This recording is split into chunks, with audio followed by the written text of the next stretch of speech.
मुल्क ऐसे हैं दुनिया के अंदर कि जहाँ मेजर अपॉइंटमेंट्स जो हैं वो अमेरिकन अप्रूवल के बगैर नहीं होती। पाकिस्तान में ना अब रौला पड़ गया। एक तो आपने खबर सुनी होगी कि नवाज शरीफ साहब जो हैं स्विट्जरलैंड में हिमसेल्फ डिस्क्लोज किया है कि मैं यहाँ पर हूँ, वहां से मैं निकल आया हूँ। सिर्फ सिकंदर सुल्तान राजा को इशारा कर दिया जाए कि भाईजान ईमानदारी के साथ इलेक्शन ट्रिब्यूनल के केस चला दो तो गवर्नमेंट से एक हफ्ते के अंदर गिर जाए। एक्सटेंशन वहाँ चाहिए, यहाँ भी चाहिए।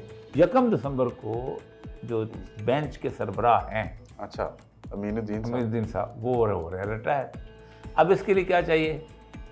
27वीं आईनी तरमीम। 27वीं आईनी तरमीम जो है वो नथी है एक्सटेंशन ऑफ द गवर्नमेंट के साथ एश्योरेंस। उसके लिए जरदारी साहब की भी उसकी ज़रूरत है।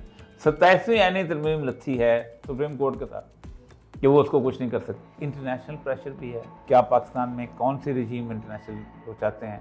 क्योंकि अफ़गानिस्तान, ईरान, चाइना, रशिया अगर ये इकट्ठे हो जाएं तो हमारी वक़्त बढ़ जाती है। तो फिर जहाँ पर कौन सी रजीम चाहिए, और अगर रजीम चाहिए तो फिर उस रजीम के ख़िलाफ़ जो पब्लिक की नफ़रत है उसको कैसे टेक ओवर करना है?